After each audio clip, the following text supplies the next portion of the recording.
Hello friends, welcome to Anabia recipe. இன்றைக்கி நம்ம banana pancake எப்படி செய்கிறதுன்னு பார்க்க போகிறோம். 5 நிமிஷம் தாங்க, ரொம்ப ஈஸியாக செய்யலாம். வாங்க எப்படி செய்கிறதுன்னு பார்க்க. ஒரு மிக்சர் ஜார் எடுத்துக்கங்க. அதில் 1/2 கப் சர்க்கரை,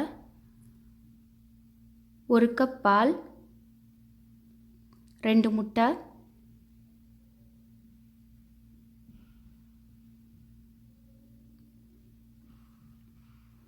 2 பழுத்த வாழைப்பழம் சேர்த்து நல்லா மிக்சியில் அடிச்சுக்கோங்க. மில்க் ஷேக் மாதிரி ஆயிரும்.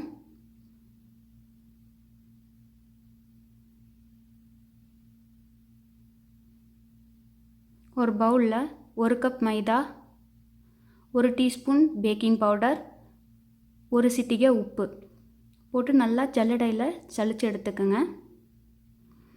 அரைச்சி வச்ச மில்க் ஷேக் மாதிரி அடித்து வச்ச இதை கலவையை அந்த மாவில் சேர்த்துருங்க.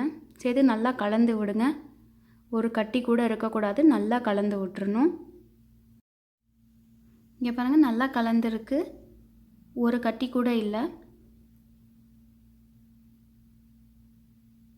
ஒரு நான்ஸ்டிக் பேன் எடுத்துக்கோங்க. அதில் 1 டீஸ்பூன் அளவு பட்டர் எடுத்து நல்லா ஸ்ப்ரெட் பண்ணி விட்டுக்குங்க.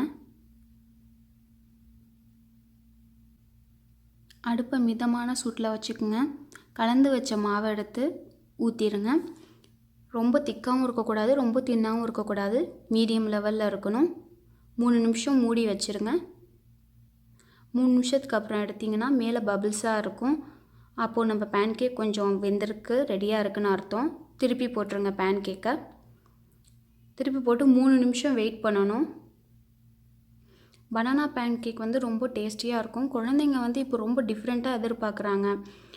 இப்படி பேன்கேக் நிறையா அவங்களுக்கு பிடிச்ச மாதிரி நம்ம செஞ்சு கொடுத்தா லஞ்ச் பாக்ஸ்லேயும் காலியாக வீட்டுக்கு வந்துடும்.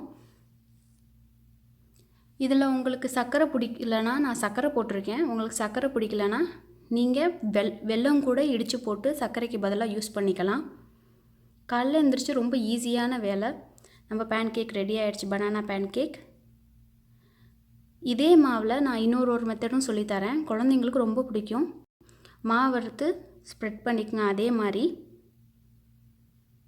அதில் சாக்லேட் சிப்ஸ் இருக்கு இல்லையா, அதை மேலே தூவி விட்டுருங்க.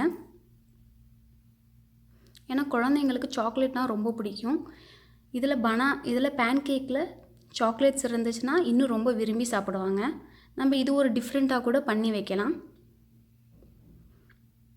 இப்போ திருப்பி போட்டுருங்க. 3 நிமிஷத்துக்கு அப்புறம் 3 நிமிஷம் வெயிட் பண்ணணும். டோட்டலாக இந்த இதை ஆக்குறதுக்கு மினிமம் நீங்கள் கலரையும் மேலே பபிள்ஸையும் பார்த்துக்கணும்.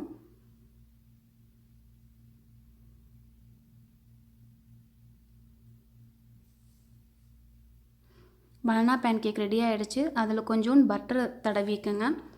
சூட்லேயே உருகிரும். இப்போ உங்களுக்கு மேலே ஏதாச்சும் டாப்பிங்ஸ் வேணும்னா சாக்லேட் சிரப்னா கண்டென்ஸ் மில்க் போட்டிருக்கேன். சாக்லேட் சிரப் கூட போட்டு பிள்ளைங்களுக்கு கொடுத்தா நல்லா டேஸ்டியாகவும் இருக்கும், எம்மியாகவும் இருக்கும். இந்த ரெசிபி உங்களுக்கு ரொம்ப பிடிச்சிருந்துச்சா என் சேனலுக்கு சப்ஸ்கிரைப் பண்ணுங்கள், கமெண்ட் பண்ணுங்கள், லைக் பண்ணுங்கள், ஷேர் பண்ணுங்கள். நீங்கள் இதை செஞ்சு பார்த்துட்டு எனக்கு கமெண்டில் எப்படி இருக்குன்னு தெரியப்படுத்துங்க. தேங்க்யூ ஃபார் வாட்சிங்.